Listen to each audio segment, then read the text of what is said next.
Hey internets, it's Jake, and this is Mini Terrain Domains Imagine, Build, Play, Win, February, the theme Gothic.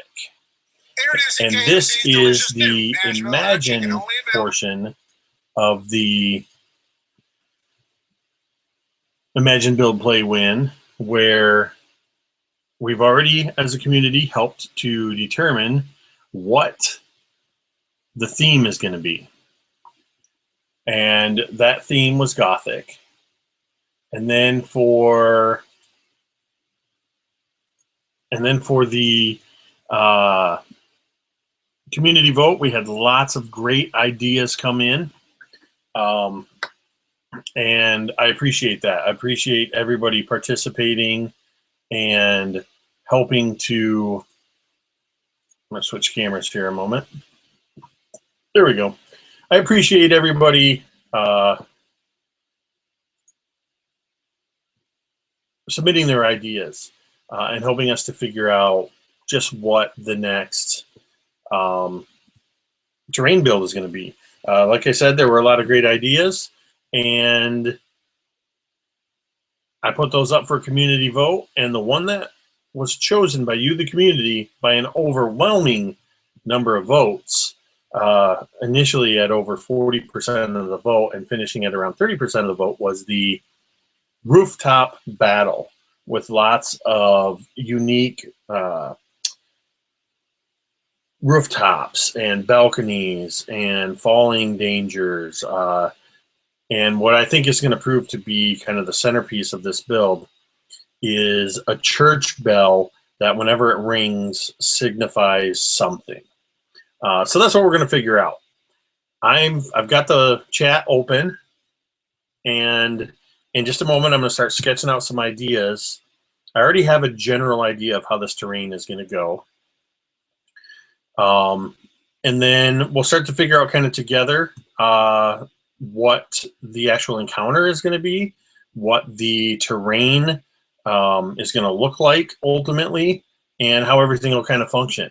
I've set this up to go for about 2 hours maximum.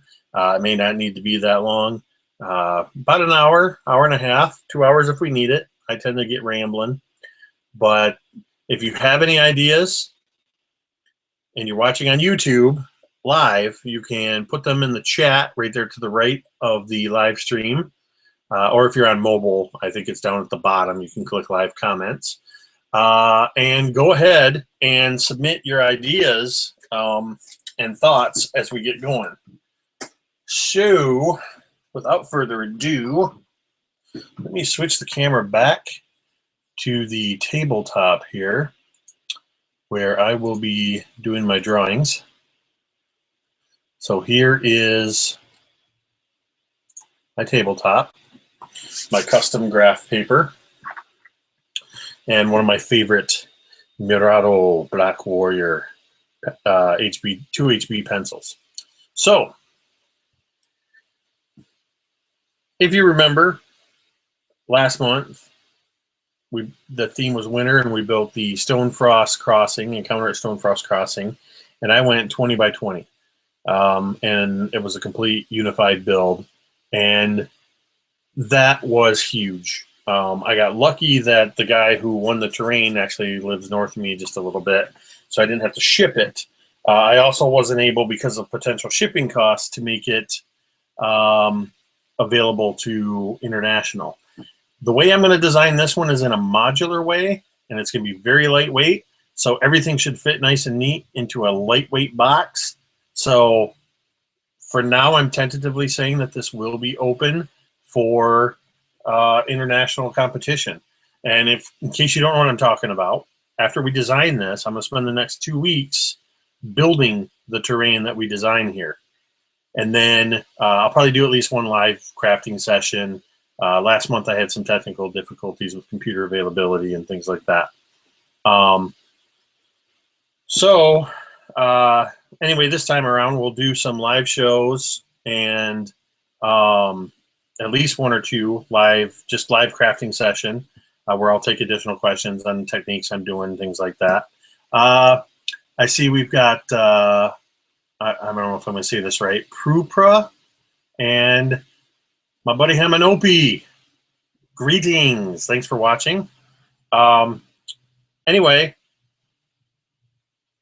after I build the thing, my friends and I are going to play on it, and then I'm going to announce a winner. So Prupra is watching from Denmark. Awesome. Fantastic. Thanks for joining. Just prior to our play session, at the end of the month, we'll have a trailer for whatever the terrain encounter is going to be.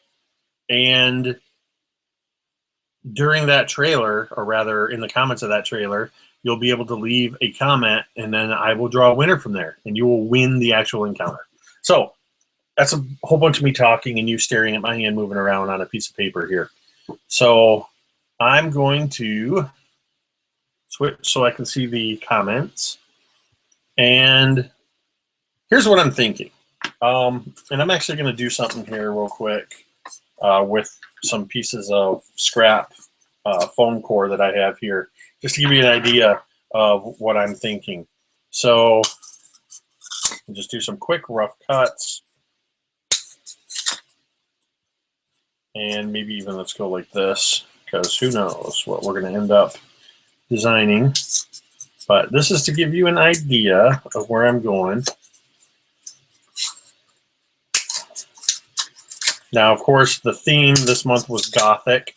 Not in any way tying in with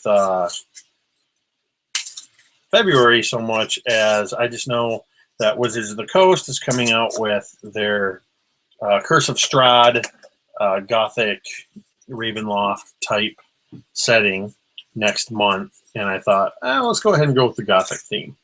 So, real quick, I've cut some pieces here to represent possible buildings, and here's what I'm thinking. A completely modular build. Now, we're not going to build complete buildings because this is a rooftop battle. So what we'll probably end up doing is building, depending on the buildings, to get some variances. I'm thinking anywhere from 1 to probably 3 or 4 inches of facade. And then what I want to do is build each rooftop in a way that whoever is playing on the terrain, you can arrange these buildings however you want. So that's what I mean by saying it's going to be modular. So whatever kind of buildings we design, you could say, I want this to be the main focus. So let's go ahead and move this, make it so that they kind of have to work around an area to get, like they start here and it's too big of a jump and there's some kind of blockade, or maybe like this, and they've just got to maneuver through. So that's what I'm thinking in terms of modularity, I think is the word. So let me know your thoughts on that. These were just some quick shapes that I drew to think about that. Now, one of the things that's going to be an interesting challenge for me with this build is the actual Gothic nature of it. Again, while it's going to be these facades, I don't think we're going to do a whole lot with the windows, which you might see Gothic windows. You might see a lot of this kind of a design where you have windows like this, and a little bit of a high up piece here, and then maybe some little pieces here, and then something like that, and you end up with like the whole thing is framed like this. I've not done that level of detail. I've got some ideas with layering, how I can do simplified versions of that. And I do want to feature some of these. So I want there to be 1 or 2 buildings that they're going to have a high enough clearance that we'll actually see the windows. But I think what we're going to see more of is on the roofs. And we'll see things like the flying buttresses. And of course, what I really like, and I think I forgot to mention this, but the person who submitted the idea that ultimately won was Brad V. He happens to be one of my regular gaming group guys. And so he's pretty excited, and he may actually be one of the people that's playing on this terrain at the end of the month. But one of the things that really fascinated me about this was his idea of the church bell. And funnily enough, as I saw that that was winning, I went to a local thrift shop, and I didn't pick anything up yet, but I wanted to see, what am I going to do for a bell? I mean, what are the chances that they're going to have, 3, 4, 5 bells that I'll be able to draw from to actually use in this church thing? So I found a local thrift shop, Habitat for Humanity Restore, actually has a shelf with something like, I think they got like 20 or 30 different kinds of bells. Now, granted, we're not going to get the gong, gong. It's going to be more like tinkle, tinkle, tinkle. But, of course, we'll role play that. So, what we need to do is figure out how many buildings do we want and what size is going to be good for these rooftops. Now, I've got a piece of cardboard. It's a box top that I use quite a bit in my crafting. And this is 12 inches by 7.5. So I think we might be looking at kind of the top end of how big we want to go with something, to say 12 by 7, 12 by 6 for like a big rooftop. And even then I might kind of pull a chunk out, kind of like this. When you think about it in game terms, D&D 5th edition, standard 5-foot square, 1 inch equals 5 feet. You're talking about 60 feet across by about 35 to 40 feet going this way. And let's even put that into perspective. Let's throw a mini on there. So there's going to be some room for some battle. Get a handful of minis on here. So the other thing we're going to have to figure out is gargoyles. Got to be some gargoyles. Fortunately, I've got probably a couple hundred minis back here that I can draw from for these gargoyles. So I'll probably sabotage a couple minis and paint those up to look like gargoyle statues. The other thing we got to think about is, what is the encounter going to be? So I'm going to write over here, encounter. Now, naturally, with the Gothic theme, I'm thinking that we're going to have a big bed here that's probably going to be a vampire, or I'm thinking a necromancer. Something along those lines. So I might have to do some research, but if you guys got any ideas for what kind of minions a vampire might have, what are some of the monsters that would accompany a minion? So I'm thinking,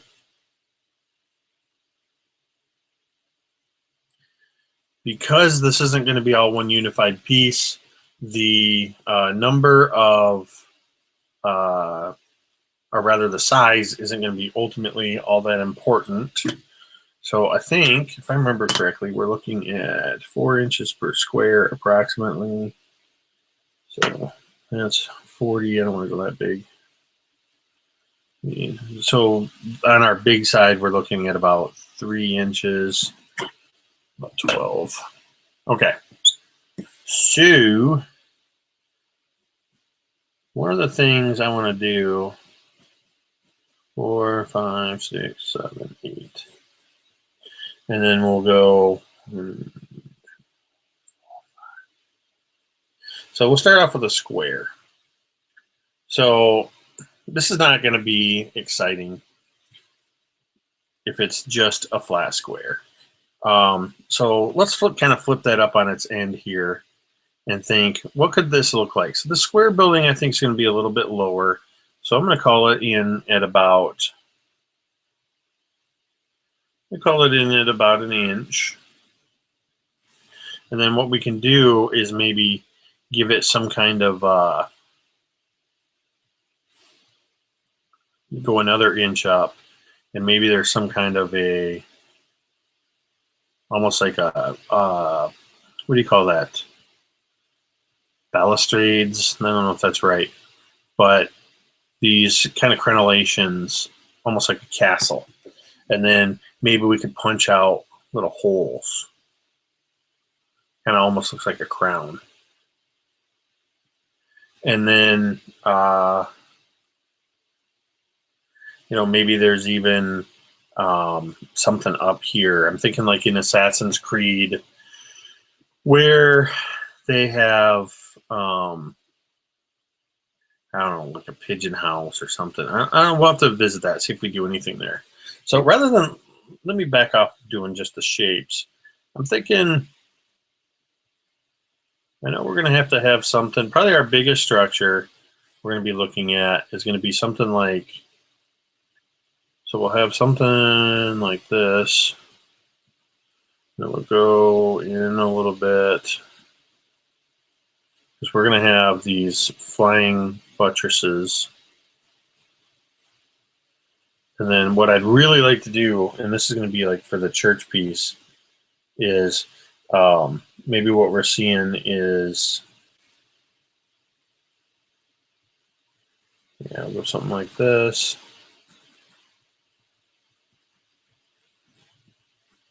Another flying buttress. And then this is going to be kind of the main structure here that could give us, let's see.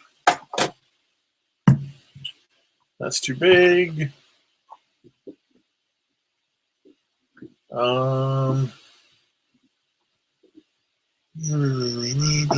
Get a compass here. I'm gonna grab my compass.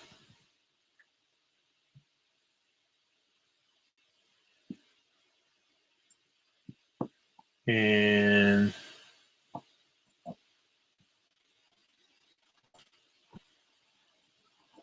yeah, I'm thinking like Notre Dame.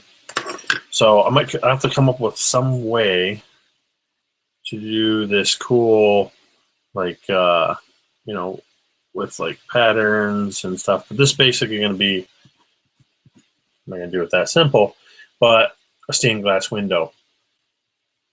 And then, of course, we're going to have our steeple that goes up. We'll probably make that have a similar to the Notre Dame. And we'll actually have something like this. And then, of course, in here will be our bell. And then this may be like the tops of the doors. Looking at 1, 2, 3, 4, 5, 6, 7, 8, 9, 10, 11, 12, 13, 14. That might be kind of big. I'm thinking about it. So it's hard to tell when I'm drawing here, but I'll shrink that down a little bit. So I think one of the things we're going to look at besides the detail, which is on a couple pieces like that, is we're going to have some variances in the roof. So I think we're going to have a mixture of flat tops. We'll have some that are kind of curved. And then we'll have a couple that have more steepness to them. And what that's going to do is, as the characters are traversing this, is going to create different kinds of difficulties. An angle like this is probably going to be considered difficult terrain, or they're going to have to make dexterity checks every time they want to move to make sure they don't slip. And if they fall, they'll have to make a dexterity check to see if they can catch themselves, or maybe somebody else makes a dex check to see if they can catch them. So we're going to have these variances in the roofs. One suggestion that my son made that we may look into is, especially if this is maybe a fortification being used by whatever the bad guys are, that maybe we've got some makeshift bridges, just some planks thrown across. I mean, think about just about any video game you play where you go across the rooftops. There's always something that's connecting these rooftops. I'm thinking most of these gaps are probably going to be 5 to 10 feet. They're going to require athletic jumps to jump across, unless we have some kind of a plank. And what could be cool is to have a mechanic in on if there's a plank. Maybe it's rigged so that if somebody runs across it, it's going to collapse. So there's another deck save. So let's just say we've got, I'm going to do these in kind of miniature, even more miniature. I'm going to say that's an 8 by, and then maybe you got a little bit longer structure like this. And then I really like the idea of kind of this shape. You know, maybe there's some kind of a courtyard down there or something. But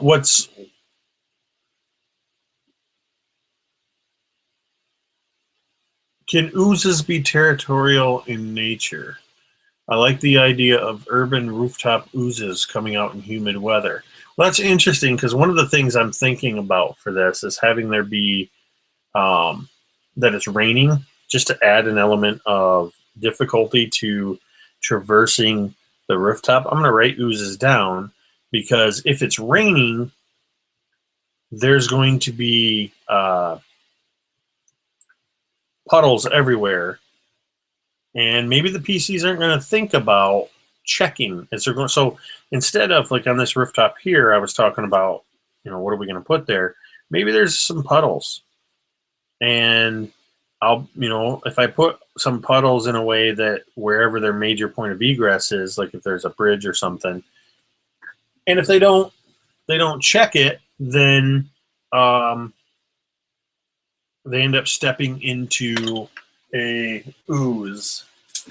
So I'm just going to grab my handy dandy monster manual here real quick. Let's see, we're looking at, you know, you could have a gray ooze when stone is turned to liquid by chaos, ochre jellies, black puddings, flesh, wood, metal, and bone dissolve. Those tend to be down in the dungeons. Ochre jellies slide under doors and through narrow cracks. Have a little bit of cunning. Dissolve flesh. Let's see. The ochre jellies are kind of they do acid damage. Well, we could always reskin these too. But yeah, I like that idea. I like the idea of throwing some oozes up there. And oozes are actually pretty darn easy to make in miniature form. I haven't done it yet, but it can be as simple as just taking a little piece of cardboard or something and getting a little, doing it a couple layers at a time because it kind of turns into a puddle. But just kind of doing a little circular like this with the glue gun, and boom, you've got your ooze, and then you just give it some coloration. So I like oozes. Thank you, Prupa. So that'll be fun. You know what could be interesting is to have one of the buildings that they have to get around to could actually be a dome. And maybe there's like a spire on it. I like the dome because, especially if they have to get over to a building that's, say, over here, they can't see what's on the other side of this dome. So there could be, you know, they got to get on this narrow ledge and they got to work their way around, and who knows what's there that's waiting for them.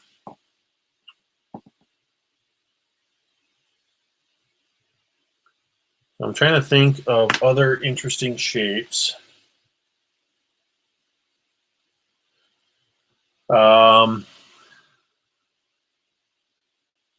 Prue. Okay. If that works for you, then that's how I'll say it. I wasn't sure. So I'm cheating here, and I'm gonna Google. I'm on my phone. I'm gonna Google Gothic rooftops. Images. Let's just see here. Yeah, so like this one has a bunch of these spires, and then there's a slight angle on it. Wow, there's people walking across that. Yeah, bat familiars for the vampire. Definitely, kind of. I'm thinking like bat swarms, and then maybe some giant bats. What do you think about cultists?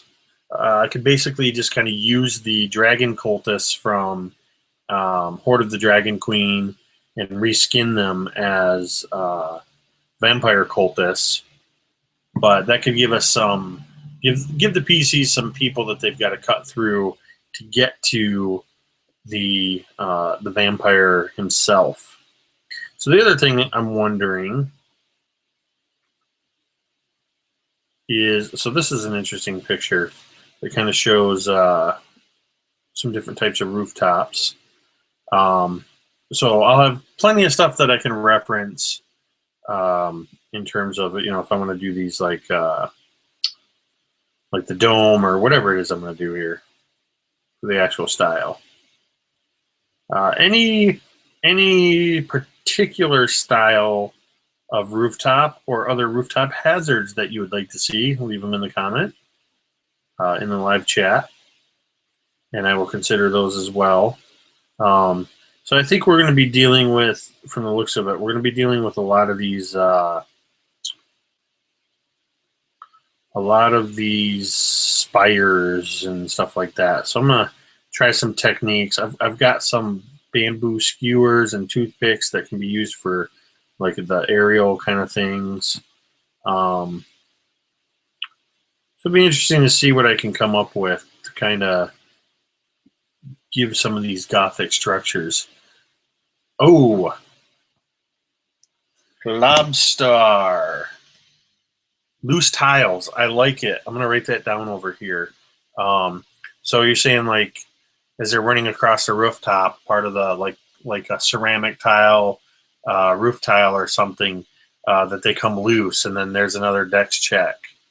What are those? What are those things called? It just made me think of in Legend of Zelda games where they have those like worm kind of things that pop up. I know they're in Twilight Princess. I'm sure they're in like the original too. But they pop up from under the tile, and then sometimes I think they like threw the tile at Link. I've always wanted to kind of do something like that in D&D. I don't know if that works with a roof though.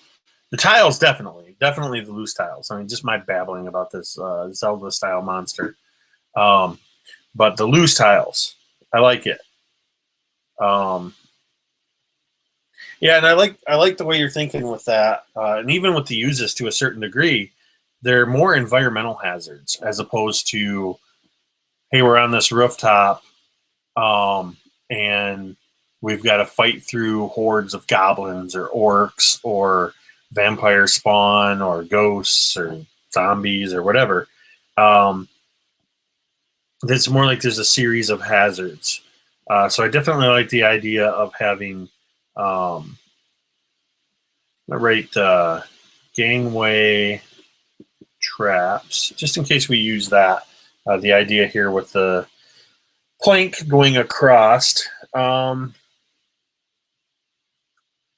And then, of course, we're going to have... Here's what I'm thinking for the church bell, and I want to get your feedback on this, is I'm thinking that maybe the PCs, when they start, they're told you have until the bell strikes 12 to get to your um,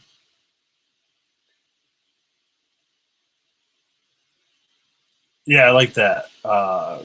Spikes on the edge to keep the birds from landing and crapping everywhere. Kind of like what I had here with these crenellations. You could put like toothpicks in there, and they're spiked. Or I've got these. These will actually, I was thinking, will work great for some of the Gothic stuff. They're these. It's a heart on one end, but pay no attention to that. It's this other end here that has a point, like an arrow. If I get too close to the camera, it gets blurry. But it's got a nice little arrow point on the end, like a lot of Gothic style, like fences and stuff like that. So anyway, as I was saying, the bell, they got to get to the end before it strikes 12, or something bad happens. And it could be that every round the bell strikes one more chime. So it's kind of like every 6 seconds, like bong. 6 seconds is a long time. That's a Gothic bell. It took, what, a full minute for it to chime. That's me just saying that. It's not real fact. So I'd like to hear any ideas you have about how the bell could be used. Like I said, I'm thinking maybe it's a countdown before it chimes a certain number of times. They have to get there. Maybe if they can get to the end goal before the bell chimes to the end, maybe they maybe the vampire's not at full power. But if the bell finishes chiming before they get there, he's going to be at full power. Oh, excellent. Prue, the rooftop window. Thank you for saying that. I'm going to draw that in here. I was actually thinking about that. I like the idea. I love it in movies when they have this like this kind of skylight thing. And especially if it could be for the PCs to use to their advantage, or for monsters. Maybe monsters, glass breaks everywhere, comes flying out, and then some monsters leap up onto the roof, having flown up through there. Or in a battle, maybe they, instead of just trying to kill it with a sword or a war axe or whatever, they decide to shove it and try to knock it backwards through the glass. So falling damage is something that's going to be a very real danger here. You know, we're going to have to figure out, what the base height is. So the shortest building, we say is 60 feet up or 100 feet up. Maybe I'll look into some stuff online to see what the heights of some buildings would be or something, but it should be high enough that, short of having like a feather fall spell or something like that, that somebody's probably going to die if they fall off the rooftop. Let's see.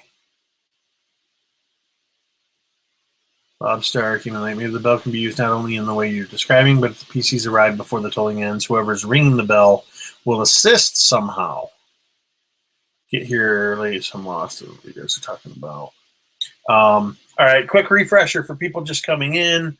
It's the Gothic theme. We're designing a rooftop battle, and it's going to be modular, so I'm going to design each rooftop piece, and we're just kind of working on the encounter, which is going to help to inform the things that I build. I like the idea of help from the bell tower. So maybe the vampire's waiting for the bell to toll, and he's going to come out either way, but he knows when it chimes so many times, it's time for him to come out for whatever reason. And then maybe if it only rings 11 times. Then he's going to come out anyway to see what's going on. You know, am I supposed to come out? Is it my cue? Is it not my cue? And then, yeah, like you said, maybe he's telling them where there's holy water they can find, or maybe he's a priest just doing his job, and because of the puddles and everything everywhere, he can bless some water and make it holy. I don't know. There's probably some lengthy ritual for that, but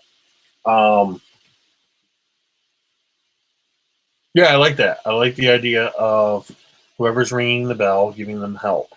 I definitely like the skylights. Might have to put more than one of those in there. I can already visualize some easy ways to build these.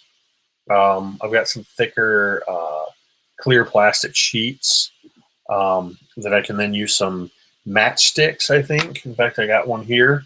So if I have a full-length matchstick and do, say, 1 and 1, well, let's find out. My matchsticks right here, and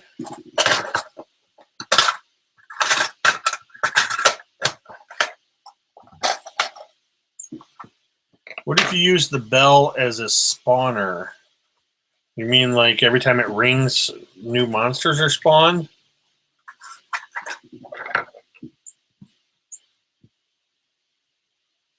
Or maybe every other bell means new monsters are spawned?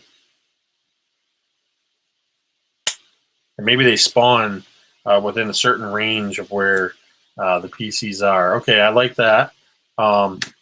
So we'll write that down. Bell as spawner. So you guys that have come in, we're looking at the bad guy's probably going to be a vampire. So what are your thoughts on the monsters that would accompany the vampire, that would be within the vampire's realm or domain? We've got the idea for some oozes, some bat swarms, some giant bats, and then some environmental hazards and things like that. But, I mean, the obvious would be to have some vampire spawn. I was thinking reskinning some cultists from Horde of the Dragon Queen, and they're from the Cult of the Blood Fang, or something like that.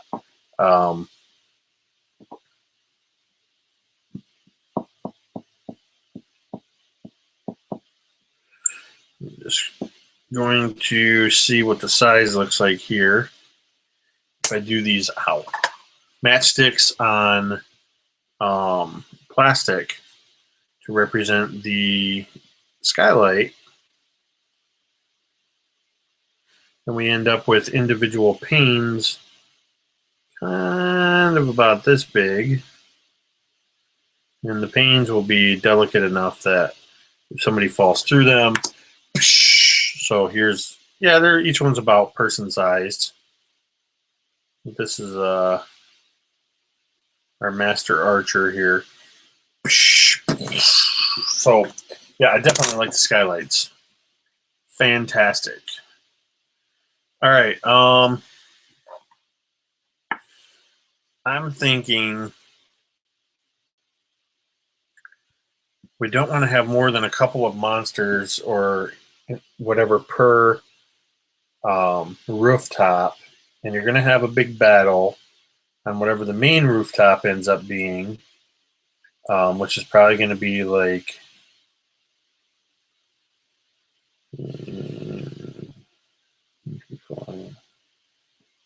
probably end up with a large building like this and the church bell,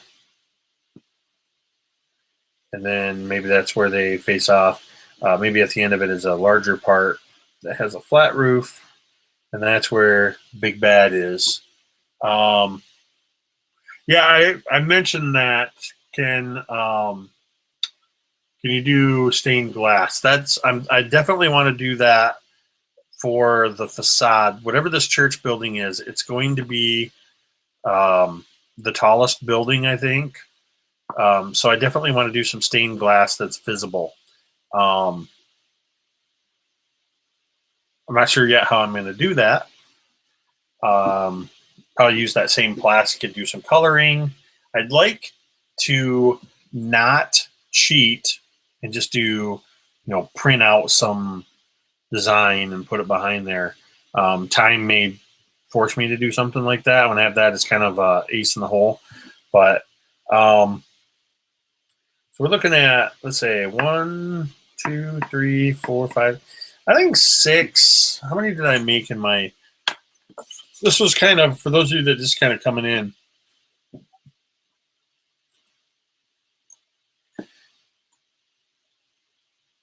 Yeah, I've actually looked at the stunt sugar kind of idea.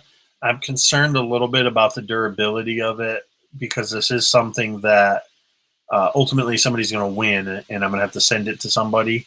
And I don't want them to have to worry about something getting rotten or spoiling or whatever. So anyway, I was kind of looking at, I did 7 here. This was my idea, was that we'll, just so you can kind of visualize it, if we have modular buildings, then they can be rearranged in just about any manner. So I think I'm going to target 6 buildings, and I'm going to try for a variety of the styles. As far as we know, our big centerpiece is going to be the church. I want to use this kind of spiked crenellation design for like at least one square building. We'll do a couple of low minor angles with these curves, or maybe like a light slant. And again, they'll probably have some kind of spires on the sides. And I think I'm going to do at least one of these dome type things. I think that's going to be a fun one. Like I said earlier, I like the idea that wherever they come in, they can't see around to the other side, so they don't know what's waiting over there. And maybe even it's one of those, you've seen these domes that have a little bit of a dormer here. Maybe it's something like that. So now, not only can they not see, once they start moving around, boom, monsters start feeding out of that dormer, out of that window. So that becomes a spawn point for the monsters. Or, maybe there's a chance that they could be surprised as they're navigating by the window if they don't think to look through it. Maybe under repair, you mean like a section of roof or something specifically, or are you thinking just in general having an area where maybe there's some scaffolding or something like that? Because that could work too. Yeah, I like the scaffolding.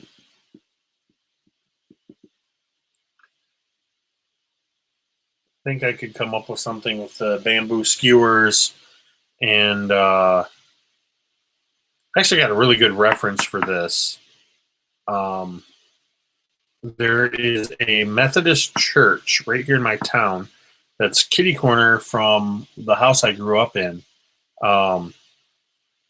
I don't know if they still have their scaffolding up, but at any rate, I have some actual real world reference that I can get for this particular building. So I think I've got my work cut out for me for the next 2 weeks. If you happen to be watching and you've never seen me building anything, I'm going to give a preview of something I've been showing pictures on my site. This is a structure that I designed that, and this is one of the dormers, but ultimately it's a dice tower, and there's a ramp in there. I'm actually building this for somebody, but I tend to build a lot with the cardboard. This is more of a Tudor style, but this is on. You can find a lot of the work in progress pictures of this, and you'll see a lot for the Imagine Build Play Win on Facebook.com/mini terrain domain. But just so if you're new here, you know I'm not just talking out of my butt. I think I'll be able to do all right when it comes to these. Pay no attention to that. Just knocked my water bottle over.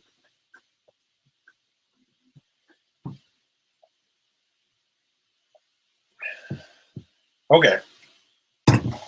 No spillage. All right. So as I was saying, I'm going to have my work cut out for me. I think I'm going to go with our primary. No, not on my work. I knocked it off my desk onto the floor.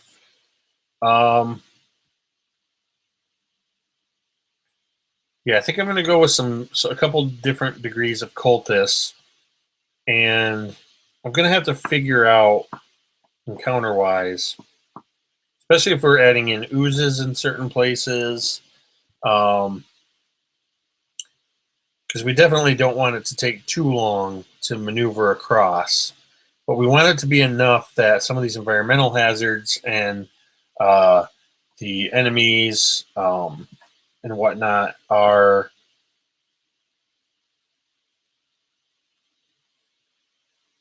there's the potential that they can hold them up enough that the bell stops chiming before the time is up. I'm kind of thinking here about things like these giant bats and the bat swarms. I kind of like the idea of maybe there's some cultists that are riding giant bats, and maybe they're flying around, and no matter where the PCs are, maybe there's a set number of 2 or 3 of these giant bats with cultists on them that are targeting them as they're maneuvering through these buildings. And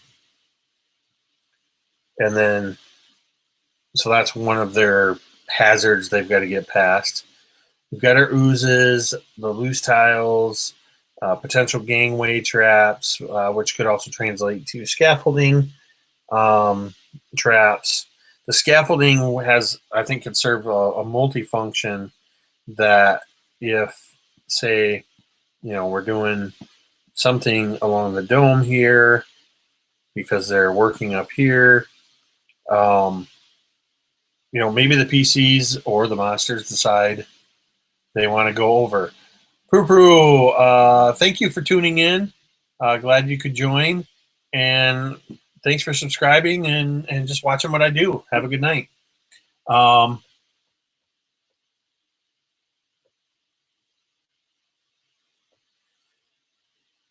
What would the recovery be like from a fall between buildings? That could be a hairy party split and really kill a one-shot. That's a good point. Because this is a one-shot, I'm not too concerned about killing players. But yeah, I don't want to kill all of them. So I like to have something that's kind of a ace in the hole.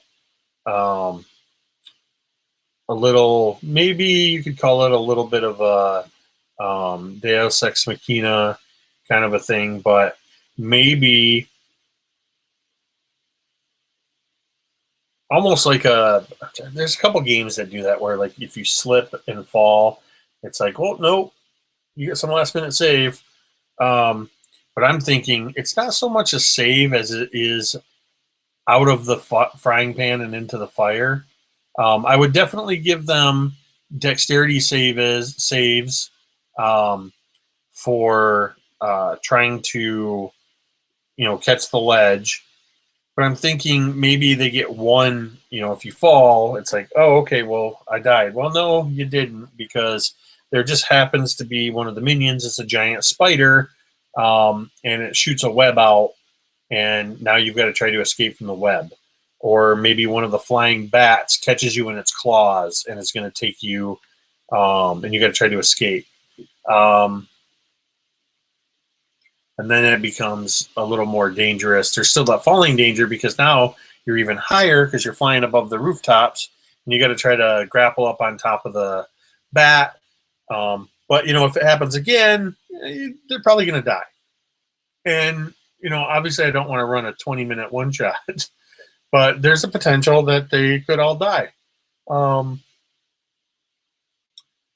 Brian says Sturgis collecting blood from nearby settlements and depositing the blood into a blood golem. It could be the way the vampire would get blood from afar. Another idea for creatures for this encounter. So Sturge thralls, so to speak. And I do have, I'm not sure where it is. It's in one of my multitudes of drawers that I can't get to right now. But I did purchase a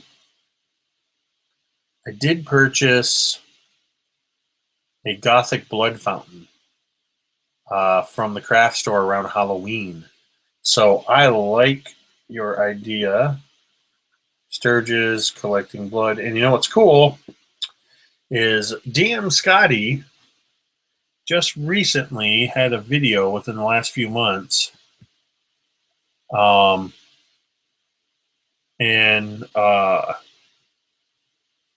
how to make Sturgis pretty easy and cheap. Yes, what is Nathaniel? What is the quality of the buildings you're going for? I think ultimately these are going to be aged Gothic structures because I'll probably be doing these out of this. When you peel the paper off of this craft, or what do you call it? This stuff, foam core. It's really easy. Now, this is not at all how I do it. I take more time. It's really easy to get the texture of brick. And again, I do a different method than this. I just want to show something. And then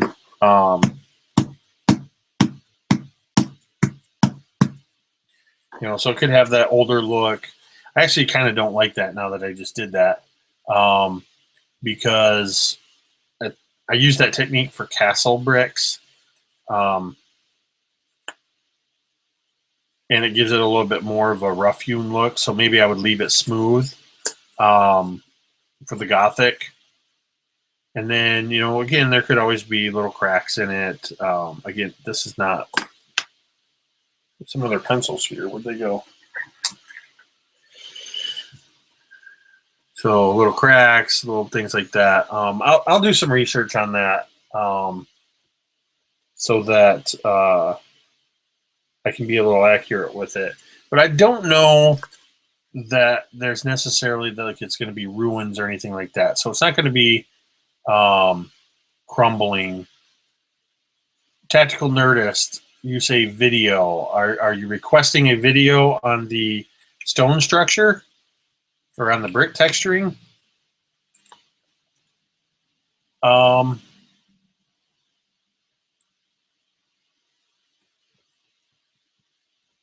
I see what you're saying. That DM Scotty video was good.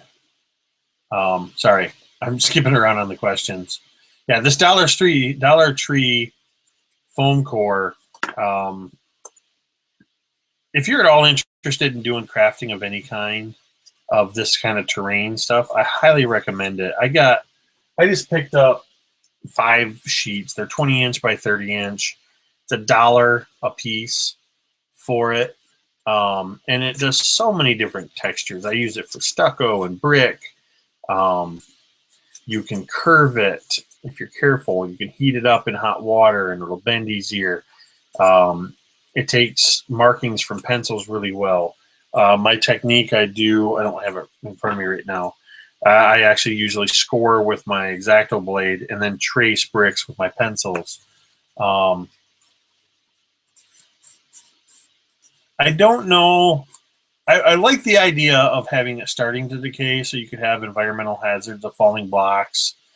I I don't know that I'm going to have time to weather it to that extent because this is a 2-week build and I'm looking at a few hours each day. But we could kind of parlay that in, combine it with the scaffolding. If they're doing some work over here, then maybe there's going to be some little piles of blocks or bricks, you know, where they're doing their repairs. So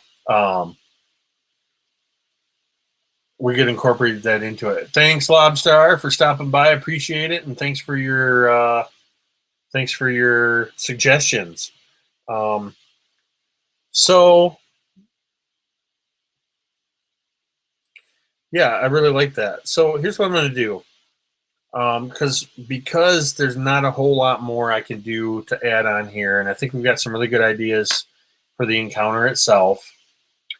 I'm going to go ahead and stop here. I've got something I've got to deal with, so I'm going to cut this short at just over an hour. However, I'm not actually going to start building this until probably tomorrow with my initial designs.